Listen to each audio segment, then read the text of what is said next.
Ladies and gentlemen, welcome to the Froe Show. My name is Frank Mencken, and I'm joined, as always, by my eclectically gorgeous co-host, Joe Murray. Thanks, bro. I still love this intro music. It's kind of a banger. I think I could fall asleep to it if I'm totally honest. I don't know. It's more like, for me, it would be like what I get up to. Right. Also, can I just say, I'm very proud of that fade out. Yeah, that was really nice. Nice and slow. And I was talking during the fade out as well. It was double trouble. Look, I really hope these work. Yes. We've switched from how we were filming before, which means that because of the way that Canon works, I have to restart the filming every 30 minutes. But you know what? If it's weird, it's fine. But there's like a third one in the middle. There is a third one. What's to go with that? It's our wide angle, so you can see both of us at the same time. Look, if we high five, we can cut the cameras, but we can also high five in the middle camera.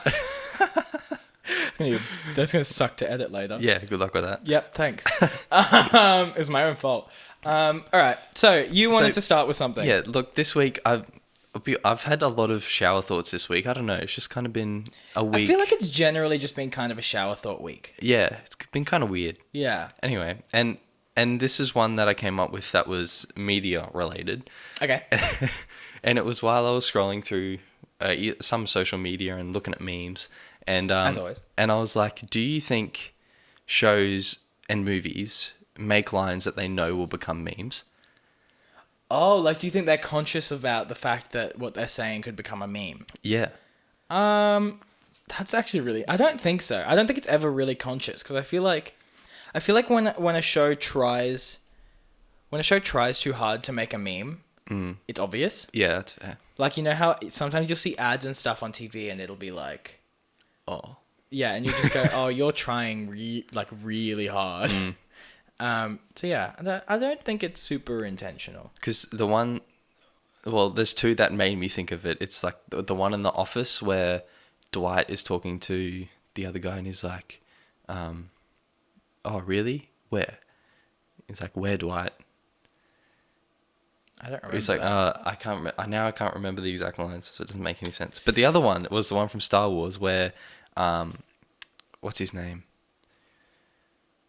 Who's the main bad guy in the last ones? What? Who's the main bad guy in the newer ones? In the newer ones, Kylo Ren. Yeah, that's it. Right. I can remember his name. To be fair, there are like 12. Oh, Joe. Oh, no. Oh, Joe. Maybe we should just run without it this week, see what happens. Yeah, give it a go. Okay. Look, if it's too poppy and gross, we'll see what happens. It'll just look messed up on the cameras, but it's fine. Yeah, and the other one was from Kylo Ren where he's like, I know what I have to do, but I don't know if I have the strength to do it. I don't think that was intended to be a meme, considering he's literally killing his father in that scene. Yeah, but it became a meme. It did definitely. That's just what made me think about it. So. Yeah, I mean, look, fair.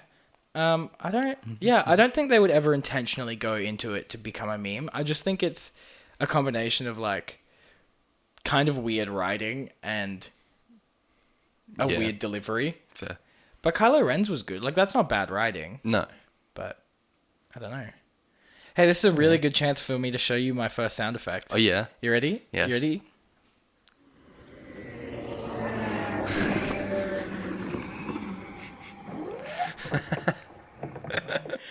Of course. It's a segue. Oh, is that actually a segue? Yeah, it's actually a segue. You wanted a segue. I got you a segue. I actually thought it was like a really soft TIE fighter. No, it was a segue. You wanted a segue. Yeah, I got true. you a segue. That's true. All right, let's segue. Hang on, let's segue right into my next segment. What have you got? So, we'll just let it play out and then we'll get into it. I found a picture the other day that I found really, really cool. It's a... how do I describe this? So, what this person did is they went through a movie and every single time the scene changes or, like, it's a different shot, they, like, screenshotted the picture, like, the frame, and it's the first frame of every new shot, basically. And they've put it in this big grid so you can see it all together, and it's like a 50-something megapixel image, so you can zoom in on every single shot of the film. And this guy's done a couple of them, and this one is for Stanley Kubrick's 2001: A Space Odyssey, and it's it's really, really cool to look at. I actually really want to print it and have it somewhere. But I'll pass it over to you, Joe, so you can have a look at it. It's very, very cool. I'll put it up on screen somewhere Zoom in the video podcast, which is a great chance for me to, while Joe's looking at it, to plug the YouTube channel. So if you want to see us in person, see us do this show live, you can check it out on the Froe Show YouTube channel, where you can also see images like this and all the videos that we show on the show. They just pop up next to my head here or wherever else I can fit them when I'm editing. You know, just looking at these, I'm like, this is definitely Stanley Kubrick. Yeah, right? Yeah. It's so clearly Kubrick. Yeah. Yeah. I think you should watch this movie. It's a hard movie to describe because it's not a movie. Oh, right. Like it's a film, but it's not a movie. Like it's super artsy and like it's kind of something where you just kind of have to sit back and experience it, and then afterwards you'll go, I have no idea what that was about, and then you'll think about it and you'll come back like 2 days later and you go, oh, it's one of those movies. Yeah, right. But there are. It's not a perfect film, but it's very, very good. I just love I love it because the way that Kubrick made this movie is it's split into 3 acts. So it's split into like the far, far, far past where apes and stuff discover tools, and then it's split into the space race, and then it goes to 2001 with a group of people going to Jupiter, I think is the planet they're going to, and then the last act is like a weird, trippy act. That's very hard to describe, but you can see the shift. Like you can see that Act 1 ends there. This is all Act 2, and then this is all Act 3. Yeah, it's just really cool to see that kind of physical change in the picture. Yeah, that is. But I just thought that was a really cool little thing that I wanted to share on the show. But yeah, so that's that. It's not there's not a lot to it really. It's just like that's cool. A cool picture, and I really kind of want to print it and put it somewhere. But I don't really know where because where would I even put it? Because I want behind the cameras. I have a piece of art up by a friend of mine, and I have a poster for a short film, and I eventually want to swap those with sound dampening panels for this room. Yeah. That I'll have to make. But like, where else could I put stuff? I could put it there, put it behind but you, like, but then because they're gonna have to go somewhere. Yeah, exactly. Because ultimately, this set is gonna rotate that way. Right.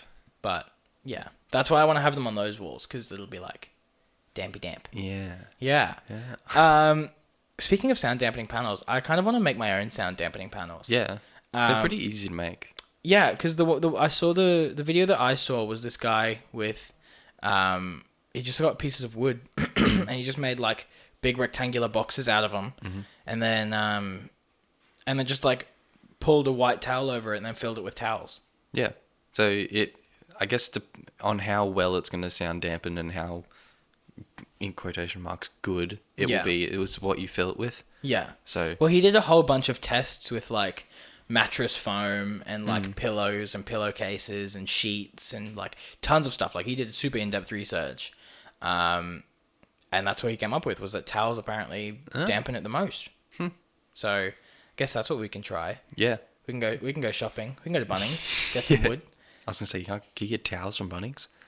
Well, I own towels. Yeah, it's gonna be a lot of towels. Well, it's 7 towels per thing, and I only need 2. Oh, how big are they gonna be? Like that size, like poster size. Yeah. Okay. Yeah. Well, also the more you like pack it in, the. Yeah, exactly. So. Like the more you kind of. I'll have to learn how to sew though, because I'm gonna have to sew them together. Yeah, probably. So they don't sag. They don't just fall out. Yeah, that'll be interesting. Yeah. But yeah, so My goodness. It's great. So I have actually a very large segment. Ooh. I found. I don't really know what to call it. It's not advice, but it's like tips and tricks and stuff. Yeah. And the title of it is Keys to Sound in Films. And feel free to jump in whenever, because there's like 1, 2, 3, 4, 5, 6. There's 8 things. So if you have anything you want to say on any of these or jump in, like feel free.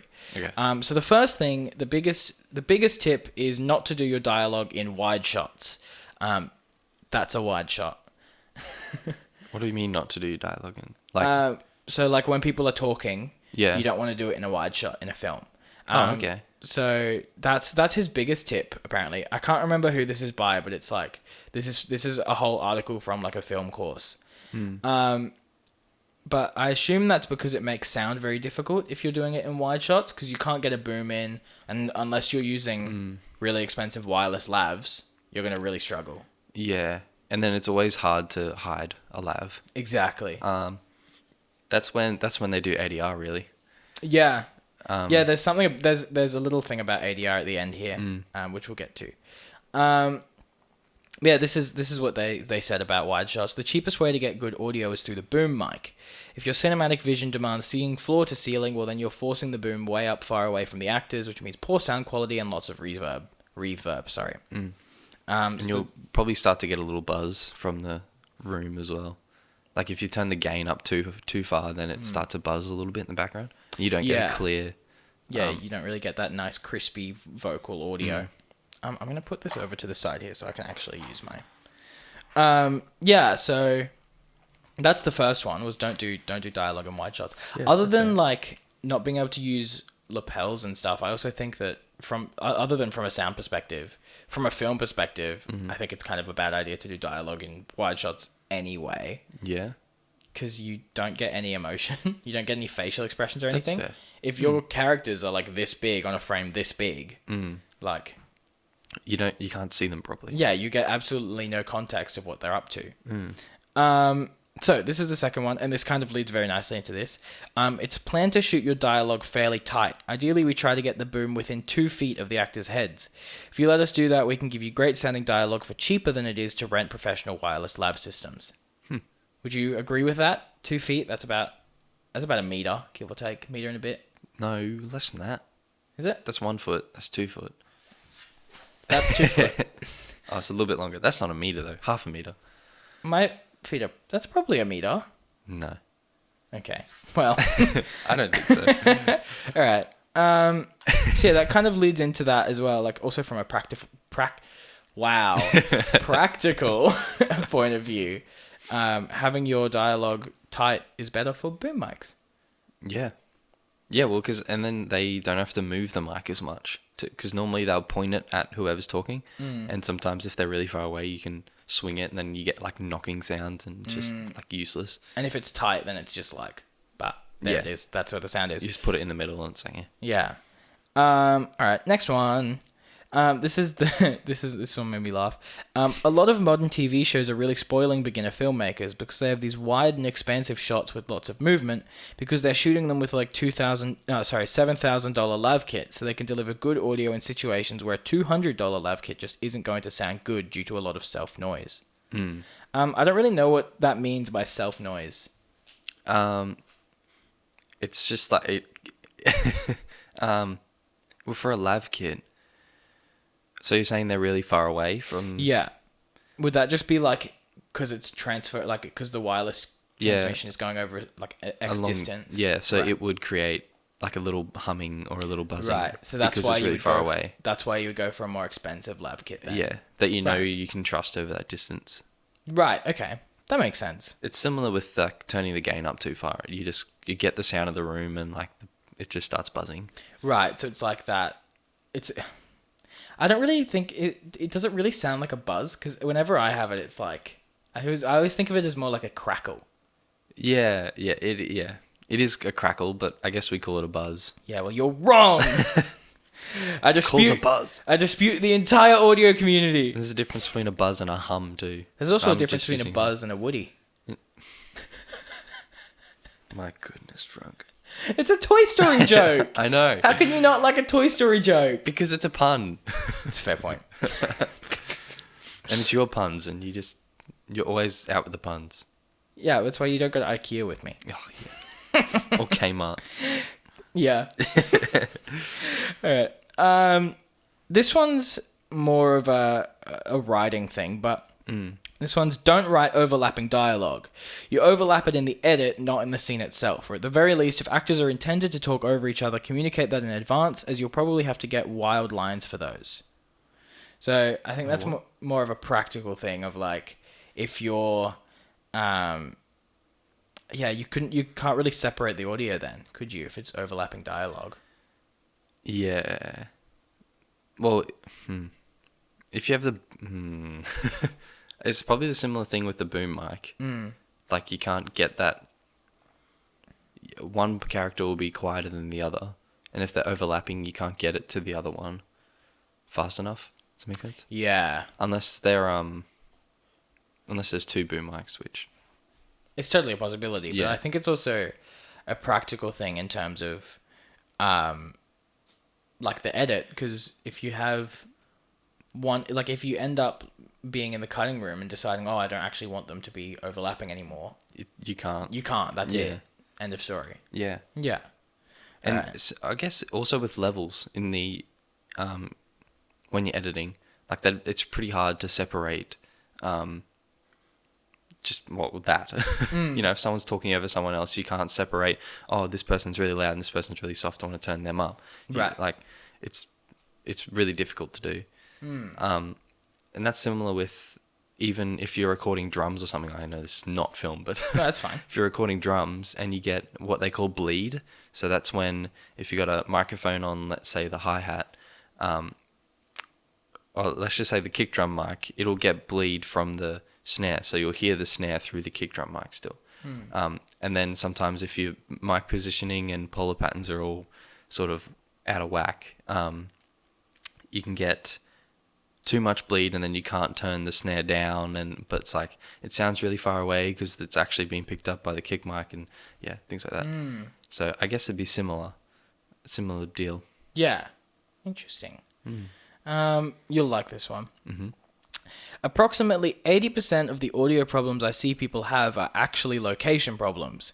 You shoot next to a busy street, you shoot in a giant empty room with a lot of echo, you shoot next to a river, you shoot near machines, so on and so forth. Combine that with people who want to do everything as a wide shot, and it's going to sound like crap. I definitely agree with that. Completely agree with that. Yeah. I've done that so many times where I'll be filming something and I'll be like, why does this sound absolutely horrible? And then I'll like look around and be like, oh, that makes sense. Like, because I used to have a couch in here, and when I took the couch out, I was like, all my audio sounds disgusting now. Yeah, because it's super like, well, not super, but you can hear the reverb now. Yeah. That the couch Exactly. would get rid of. Like our setup now is like blankets on the floor, and Yeah. like I still have that one hanging on purpose so that it kind of picks up a little bit. Yeah. Like it's all what's the word? Intentional. It's all intentional. Yeah. But yeah. Although that being said, if you had no other options, how would you get around that? Probably you would try lapel, but depending on the shot, it's always hard to hide, especially if it's close-ups, or headshots, whatever.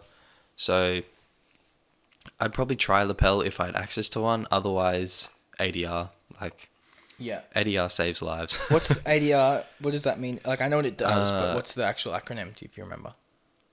Additional dialogue, something. Recording. I don't want to. Yeah, maybe. Right. I don't want to say replacement. I don't think it's replacement. But yeah, something like that. I get the vibe.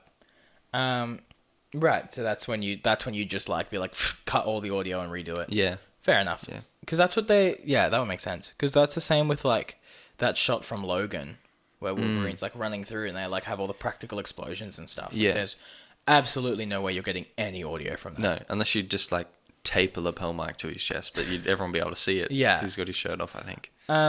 With lav mics, like, what's the best, like, for a film, what would you say would the best location for them be? Ooh.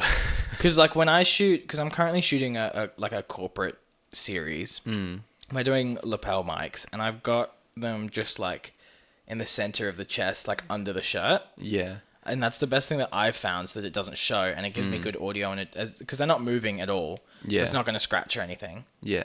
Well, with that kind of stuff, you can just use a boom mic or anything with a shotgun Yeah. polar pattern. But I don't know. The problem is you want to have it under some sort of clothing, so maybe under a scarf or something like that, or under a tie. But if the character's moving, then that's never going to sound good because it'll it'll just be Yeah. shuffling of fabric. So, yeah, no, it's a really hard thing. I wonder if you could do something like what they do with the like Broadway stage mics, where it goes up in the hair. And through your hair. But yeah, they'd still see it. You'd still see it on camera. Yeah. That's the only problem. You can just dump it on the VFX artist. That's what everyone does anyway. Fix it in post. I saw a meme the other day. I'm on like a indie filmmaking forum, and it was a meme where it was like when the director says we'll fix it in post, and it's like the VFX guy in the corner like sweating. That's good. Yeah. Okay, this is kind of an extension of the location one. In some cases, it's not an overwhelming hurdle. Some cities only charge like $150 to shut down a street for a day. Most locations have a lookalike that sounds a lot better if you just spend a little more time looking. Most construction zones or bus stops have posted hours of operation. Most venues have the capability to shut off things like air compressors or fans if you ask politely in advance. You can hang blankets off stands to help tame echoes in empty rooms. So a whole bunch of stuff in there that I have never even thought about. I've never even thought about the fact that you can just ask the city to shut a street for a day. Yeah. That's kind of... I didn't realize that they'd be so chill with that. Yeah. Well, I guess especially in a city, there's like so many ways to get places. And I think they'd be pretty chill with like just being like, oh, this section you can't use, or just detouring traffic. And it wouldn't even be for that long either, I assume. Well, how long do you think a few scenes would take, probably? Probably a day. Yeah. That's what they said in this thing. It's $150 to shut down a street for a day. That's insane. So say you've got from 8 till 5, let's say. Let's go 9 till 5, where there's good daylight. Yeah. And as long as you're controlling that light so it looks the same scene for scene, you could pretty easily get a couple shots in. Yeah, that's true.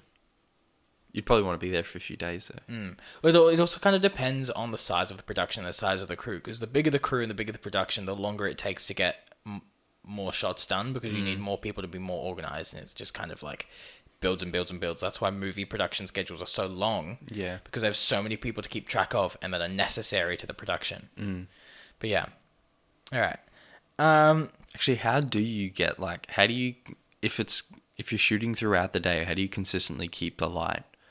Controlled lighting. Like it's all very little of the lighting that you see in films is like actual daylight. Like a lot of the time it'll be like a giant softbox, or like they'll have reflectors and stuff to keep it accurate, and they'll just move the reflectors during the day as the sun moves to keep the light in the same place. Yeah.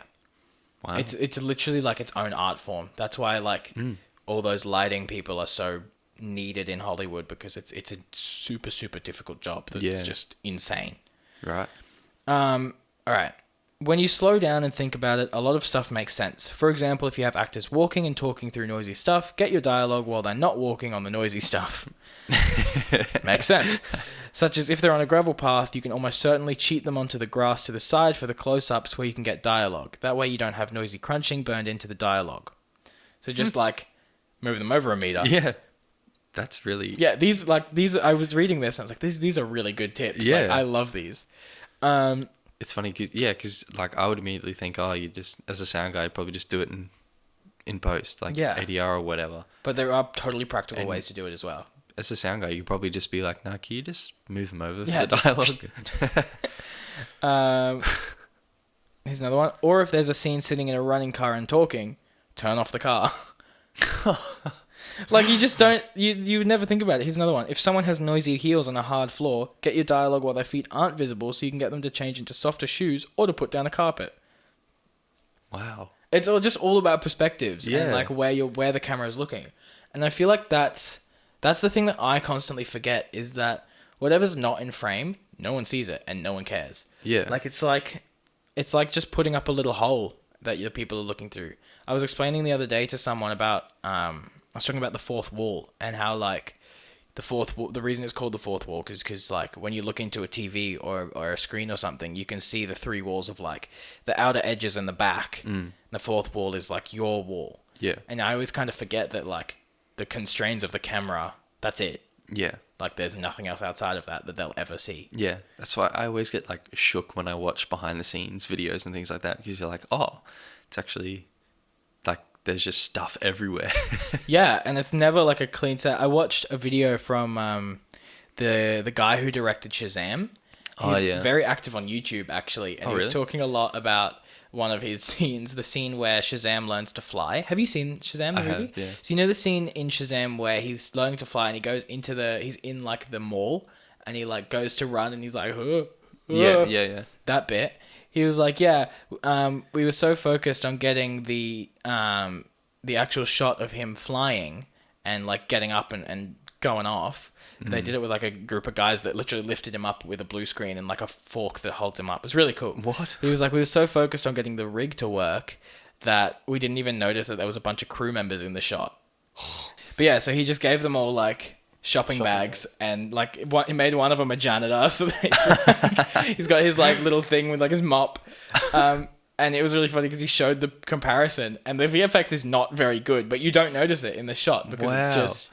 It's a passing moment, and you're so focused on Shazam. Yeah, I thought that was really well done. That is insane. I'm definitely going to watch that again. I'll link that video in the description because I found it really, really cool. That remind me of a thing, an interview I think I saw with what's his name? Is it John Krasinski? Yeah. Who did A Quiet Place? Yes. He was breaking down the scene of when they're in the house and the kids are playing Monopoly, and then like the lamp falls over and there's a fire. Yeah. That's such a good scene. Yeah, and he was like something like that where he's just explaining how in one shot just before the lamp gets knocked over, it shows it in shot and it's like it takes up probably 50% or 50% of the shot. But you don't even notice it's there. But he was like, he's called it like loading the gun before it goes off, sort of thing. Oh, that's like, cool. Yeah, that's really cool. And like you don't notice it, you subconsciously probably do, but you don't know it's going to do anything or anything like that. And then all of a sudden it falls over. Yeah, your brain just registers that that's an object in the shot. Yeah, right. The guy from Shazam also talked about something in the film where how your continuity kind of changes depending on this, like the set and what you're doing on the day. And he was saying how like in the film originally when Billy runs away and the parents go out and like go to chase him, all the kids come outside in jackets, and he was like, originally they were all going to be in the window, but then our costume department was like, well, whatever they're wearing at this point in the film, they're wearing for the entire movie. Like for the rest of the movie, because immediately after this, the villain shows up, then the villain takes them, and then they go here, and then like whatever they're wearing now is it. Yeah, right. So he was like, oh shit.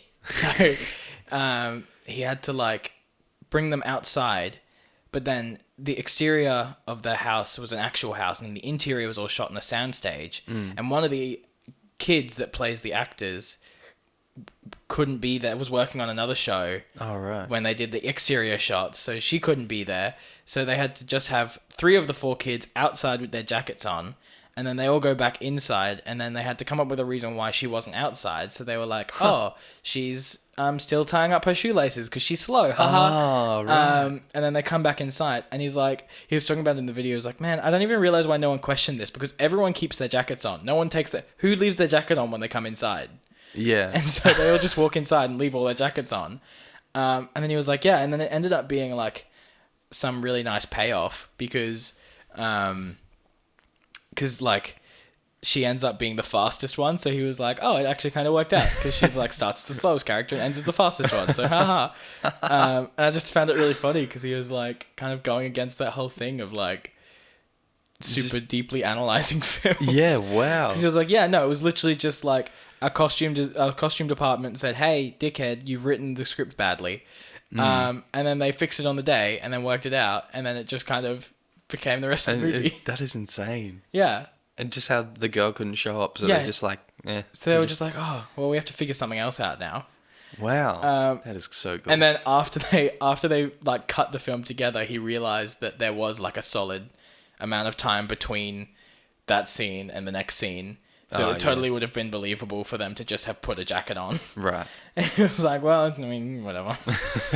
And this is the last thing in this section. It's much easier to add in non-dialogue sounds. I can match the sound of footsteps a lot easier than I can match ADR dialogue. That was like his final little thing. Yeah. Yeah, footsteps are a lot easier. Yeah. So he's basically like, yeah, I'd much rather just add in sound effects than add in dialogue. Because you're never going to catch like the same emotion or anything like that with ADR. And also, you'd have to reschedule the actors. Yeah. Like, that's a whole other thing. They have, they do have voice actors, but yeah, sometimes it's really bad. Yeah. But yeah, so that's all my, like, it's called The Keys to Sound in Films. That is really cool. Yeah. From like a director's perspective. Yeah, I'm not sure if I'm allowed to, like, say where I got it from, so... That's okay. It's like, I think it's like a super secret squirrel thing. Like, all the stuff is not, like, copyrighted or anything, but it's just like, you know, Yeah. Okay. safety's safe. But yeah. Yeah, right. That's cool. Yeah. They're really good tips. I thought so too. I was really happy with them. And they're very simple and very easily implemented, Yeah. but they make a world of difference, really. And it's just thinking out of the box. Like, that is insane. Yeah. So last week we talked about some gear, and particularly in the post show, we talked about a bunch of gear that was coming. Whoop. I saw a really interesting, let's say, piece of gear that I thought was so cool.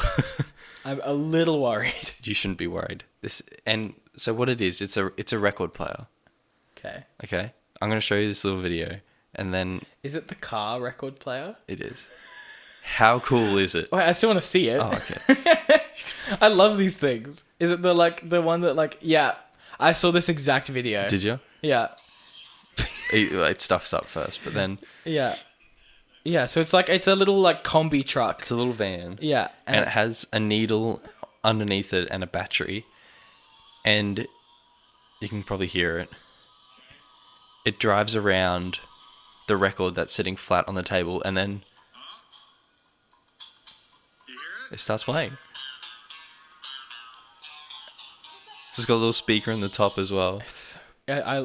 Apparently they're That's really awesome. bad for your records, though. Oh, really? Like, really bad. I can imagine that, because it would, driving over the things Yeah, would I probably think it's the amount of pressure that the weight of the thing puts on it kind of digs into the groove a little bit. Oh. But, like, for a gimmick, it's totally, like, as long as that's not your main record way player, that I you think listen it's to fine. records. Yeah, that's just a little car going around.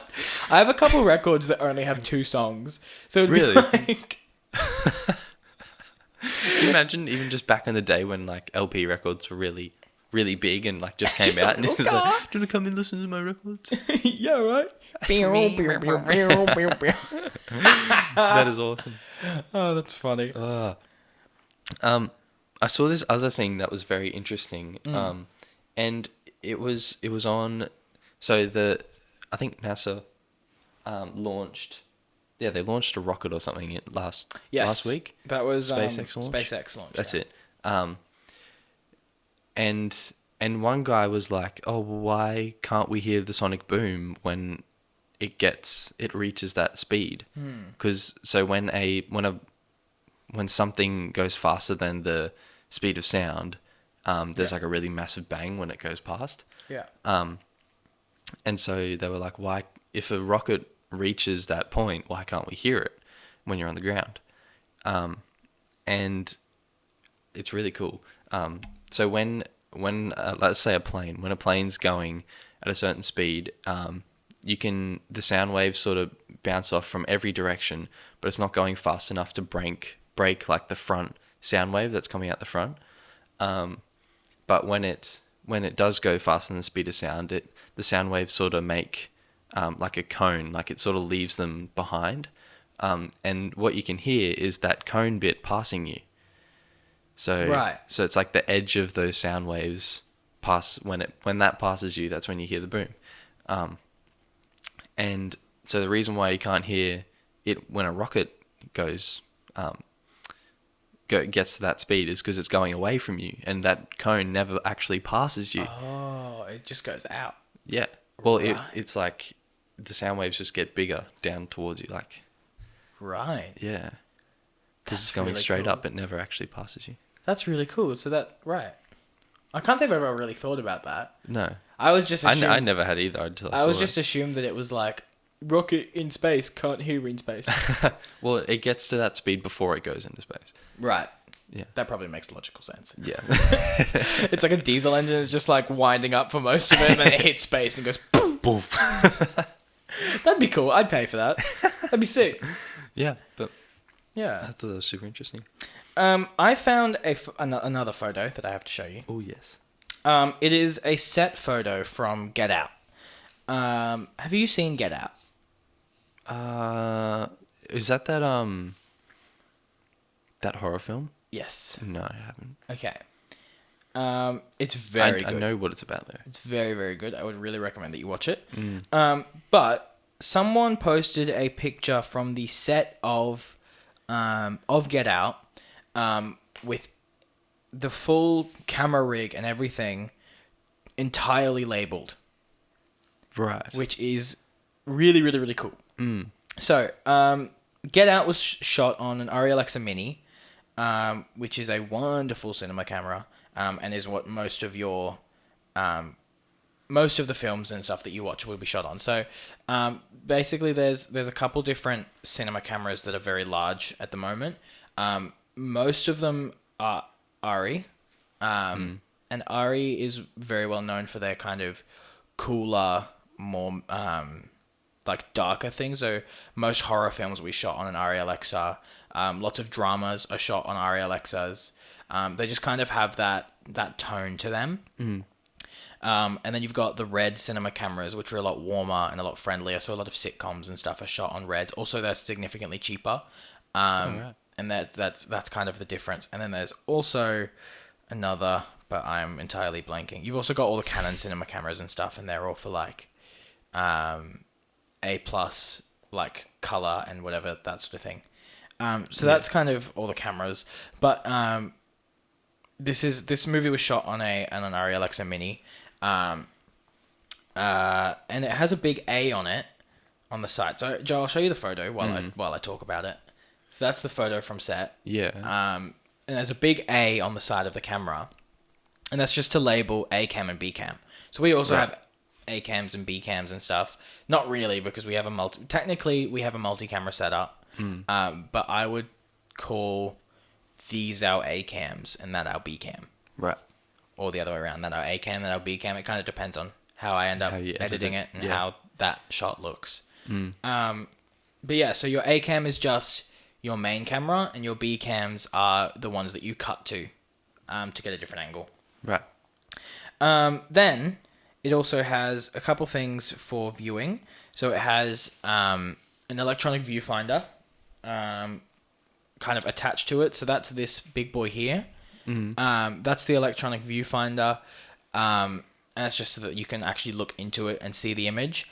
It also has a monitor on the top so that other people can see it. The reason you would have a monitor and an electronic viewfinder is that when you're looking into the electronic viewfinder, there's no other distractions. You're just looking into the viewfinder. And B, you don't have other light sources glaring on the screen or anything like that. Like it's perfectly... what you see in there is essentially the image that you have. Oh, my headphone's falling out. So yeah, those are the two monitoring options that they have, is that viewfinder and a monitor. And then they also have a battery plate at the back with the battery, and that powers everything on the camera. So that powers the camera itself and all the accessories, so all the viewfinders and that sort of thing. Then on the front of the camera, which is technically called the lens, you can see there, that's the focus. So there's a motorized focus ring on the camera. Yeah. for Oh, yeah. another person to pull focus. So you'll have the director. Sometimes it's a director. Sometimes they'll hire a cinematographer for it. You'll have the director who's actually controlling the camera, and they're just moving it back and forth and side to side and whatever, and panning and that sort of thing. And then you'll have someone else on the crew who's doing focus cranking. Right. So they're choosing where the focus is, and usually the director will tell them exactly where it is prior to the actual shot. Yeah. And then you also have a zoom control, which is essentially the exact same, but normally the director will have control of that. So so on this rig, you can see that it's just to the left there. So they'll be holding the camera with one hand for panning and turning and pushing, and then they'll have their other hand on the electronic zoom so that they can zoom in while they're filming. That's crazy. Yeah. And then they have a matte box on the front, which is that thing. That's a matte box. Matte boxes are there to reduce flares. So that's kind of a stylistic choice. J.J. Abrams loves his lens flares, so I would assume he never uses a matte box. Right. But it's also there to insert filters in front of the camera, because a lot of these cinema lenses don't have threads to put filters on. Yeah.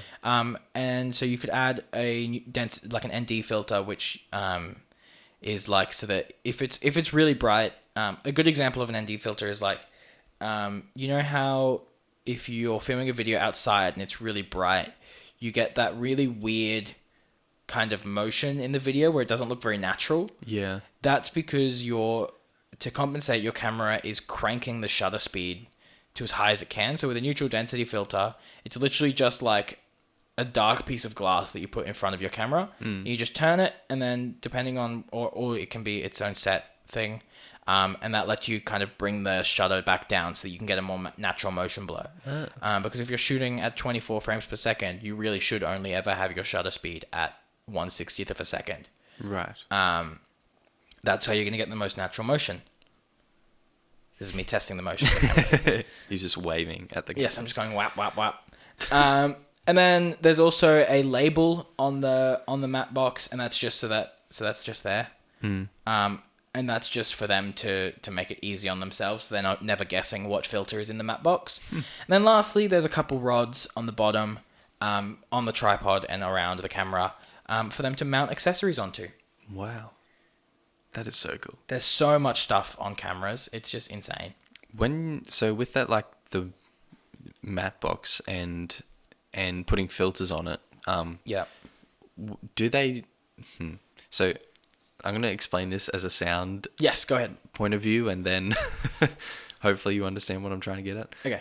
So normally when you're recording, you try and get like when you're starting off in audio engineering, whatever, you try and just get the cleanest sound you can, and then you do all your editing and try and manipulate the sound and whatever in post.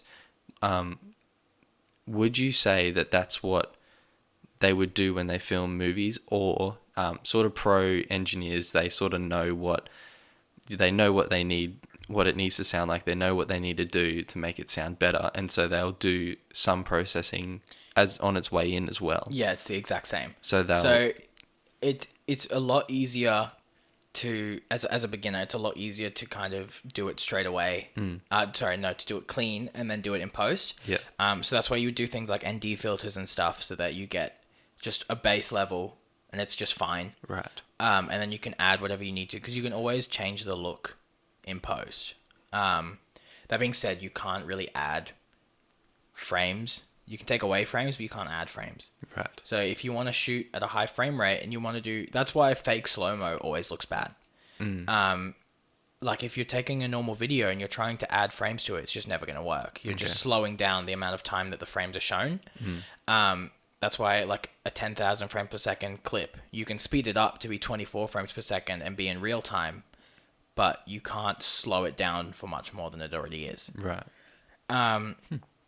So yeah, you kind of want stuff to be as good as you can get it in camera. But that being said, a lot of professionals will make that stylistic decision to be like, no, I'm going to do it in camera, and put like a funky filter in front of my lens. Yeah. Or change my shutter speed to like super high so it doesn't look real. That sort of thing. Yeah. No, that's But cool. yeah. There you go. So that's that. In terms of like the film industry at the moment, something really interesting is happening. And it's this rise of very simple indie films. Yeah. But they're these very simple indie films that are being produced and being acted by have actors that have big names is what I'm trying to say. Okay. Like currently, this came out today. That today being Thursday, the 18th of June, 2020. Elijah Wood is going to star as an FBI analyst in the new crime thriller No Man of God, which is set largely in a single interrogation room. The film is based on real-life transcripts of conversations between the FBI and serial killer Ted Bundy that took place between 1984 and 1989. So there's a really big resurgence of these kind of very simple indie films that are very dialogue heavy and have a very small crew and are shot in basically what's one room. Wow. Which is really cool. So it's kind of this whole idea of like low budget, dialogue heavy, very artsy and very lean, like very not they're not simple, they're just cut back to the basis of what makes a good story, really. That being said, one of my favorite movies is shot in one room. And I've never talked about it on the show. It's a movie called The Man from Earth. Right. It is a phenomenal film. I would actually love to make it our discussion film for next month. Okay. But basically, the general gist of it is it's the story of this one guy, the Man from Earth, and they go up to this cottage, and it's like his leaving party for like he's leaving the staff at a college. Yeah. And he basically like confides in them and says like, I'm immortal, and have been, and I'm actually like a Neanderthal. Oh, right. And have been traveling the planet for millennia, and that's why I have to keep moving, because it gets to the stage where people start catching on to the fact that I'm not aging. And throughout the whole film, you don't know if he's telling the truth or not. Wow. And it's really, really good. And I'm not going to say any more than that, because I would really recommend that you watch it. Yeah. It's not super long. It's like an hour 20. So Okay. it's like not incredibly crazy or anything. But I've watched it like 2 or 3 times now. And every time at the end I get chills. Really? It's so, so good. Yeah, okay. But yeah, so that whole style of filmmaking is coming back, where it's very simple and very, very clean cut, but with very rich stories. Yeah. Wow. Yeah. That's kind of cool. And it makes the sound guy's job easier as well. It does. It does make it very easy, yeah. Just go, Just put one this is in. my boom mic impression. Standing there with your hands. Wait, no. Yeah, that's better. Those things are heavy, though. They're hard to hold over your head for long periods of time. That's why I Oh, put they're not my that boom heavy, on a but- stand. Yeah, I have a stand with a clamp that just goes onto the boom mic. It's great. I mean, the pole's not heavy, but you just gotta hold it above your head. For Yeah, ages. it's not a weight thing, it's a stamina thing. Yeah. That's the real problem. Yeah, it's not. I mean, it is fun, but it's not fun. I don't have anywhere to put my iPad. Just put it there. Oh, my water bottle's there. Why'd you put your water bottle there? Because I wasn't thinking. Also, I have to be kind of careful because this side of the water bottle has identifying information on it. Oh, does it? Yeah, look ready. What? It's like it's like an organization. Oh. Oops. Just fix it in post. Shut up. I'm trying very hard to like keep it angled away from the cameras. You're doing a very good job. Thank you. I'm very proud of myself. Considering I kept it nice and natural up until this point in the show.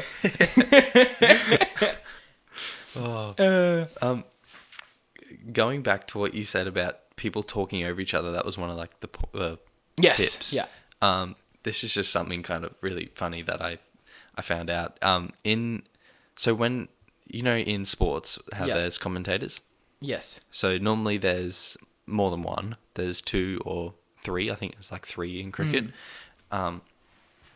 Yeah, normally there's 2 or 3, and like in Australia they all have their own mics, so Right. they're all talking. I know it's kind of cool. In cricket they have like, they almost look like gaming headphones. Yeah. Right. Yes, I've seen them. They're pretty cool. There's other ones where they're all handheld, so they can like pull away from their mouth if they want to do anything or whatever. But I found out in Formula One, what they do to make sure that the commentators don't talk over each other is they have one microphone between the two of them. Oh, Yeah, so they actually have to pass it to each other when they want to talk. that's really cool. Yeah. That's really intelligent. I never would have thought about that. No, neither. But it's just such a simple way. So simple. Yeah. Wow. But I can imagine it'd be a bit painful for the commentators. Yeah, I can imagine it would make it a bit difficult for them to run a show. Yeah. But like that'd be like us passing a mic back and forth the whole time. Yeah. And we talk over each other all the time. Yeah, I know. That's what makes it good. That is what makes it good. But yeah, so obviously they don't want each other to... They don't want Yeah, no, them they to don't talk want over each other. No, they really don't. Because... No, they would never want... No. Okay, look. Look, mate. But yeah, so they have one microphone between two of them. Wow. I would find that extremely frustrating. Yeah, I also would. Gimme. Gimme. All right, there's the segue sound effect. That does not sound... You know what it's reminding me of now? What? Like a bad pterodactyl sound from Jurassic Park. Wait, hang on. I'm gonna pump it so that it clips a bit. Wait, ready? 100%. It really does. It really does sound like a pterodactyl. Hang on, wait. I'm gonna do my best. Wait, I'm gonna do my best sound design impression.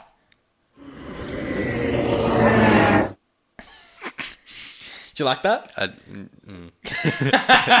mean, it still does sound like a pterodactyl. It does definitely sound like a pterodactyl. I wonder what they used for them, actually. I know that they used. Uh-oh. I know that they used not pterodactyls. They used pterodactyls. Let's get in a pterodactyl. They used turtles having sex for the T-Rex sound effect in Jurassic Park. Because when turtles have sex, they're like... Oh my goodness. Yeah, so that was stop saying pterodactyl! That was the T-Rex. The other thing this another shower thought Okay. just came to me now. It's just that kind of week. It's like, how do they know that a T-Rex sounds like that? They don't. No. They It could sound like a monkey, and they would have no idea. Have you seen that video of the sound designer who recreated what Neanderthals actually sounded like? No. So what they did was they got their like vocal, like they got their neck, like the bones and stuff, and they figured out that their vocal cords are actually a lot longer and like pulled tighter than ours are. Which means that like all of our like ooga booga ideas are completely wrong. No, they would be higher, wouldn't They're they're really high voices and they're super coarse. So it's not like an ooga booga, it's like a I think that clipped as well, so it's gonna sound even better. But in the video they got a voice actor to come in, and she's like moving him, and she's like, all right, like bend your back like this and arch your neck and tense these muscles here and here, and it's such a cool video. Wow. But it's just so funny. And she was talking about how like, yeah, the reason they did that was because the reason they like evolved to be like that was because obviously higher pitches travel further. Yeah. So when they're trying to communicate across a long distance, they're not going to do it like ooga booga. They're going to do it like ooga booga because that's going to travel. Wow. That's very crazy. So if you want to be loud, just raise the pitch. Embrace the pitch. Exactly. Wow. But yeah. There you go. Do you want to finish with your Foley fact? Yes, you said you had a little... Why is he laughing? Don't tell me it's like... No, it's not. Okay, I'm just going to play it. I hope this is the right one. I can't remember if it's this one or this one. I think it's this one. Joe's got a Foley fact. Foley fact. Joe's got a Foley fact. Yeah.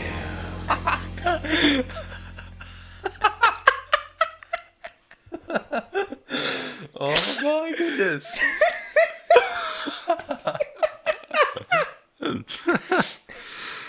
That's what I did at like 10 p.m. last night.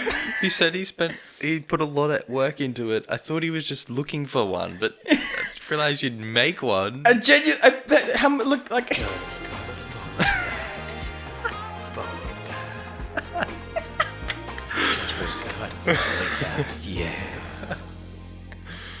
Oh no. You're welcome. You wanted a theme song for your segment. I did. I was thinking more Incredibles theme.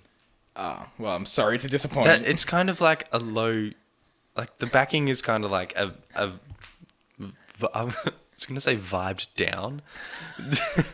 I don't even know what I'm trying to say. I was thinking not as crazy as Incredibles. Right, in my head, I was thinking like groovy jazz, Yeah, okay. That's That is how I got there. groovy jazz. and then like with some sick. You'll be proud of me. I chucked a bunch of reverb on it, I can hear that. and chucked a high pass filter on it. Nice. So I am proud of you. thank you. It's almost like I learned from this show. It's great. Did you compress it? I don't know what that means. Okay, so that's a no. I mean, you probably didn't need to. but Audacity probably compressed it automatically. Probably. Honestly. Audacity has like a crazy amount of plugins. Yeah, I like pressed the effects tab and I was like, no, that's a lot. What? Anyway, Yeah. your Foley fact. I don't need to hear the song again. Oh, damn it. I do like it, but it's a bit much. I'll do another. I'll make another one for next week. Okay.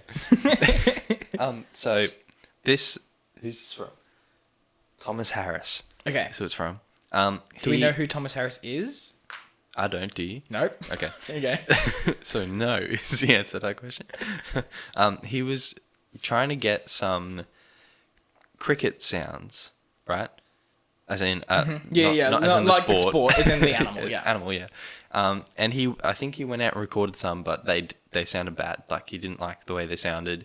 I think there was just heaps of background noise of sort of the space, and it just wasn't what he wanted. Right. So he got a ceramic bowl, put some marbles in it, and then he like spun it around.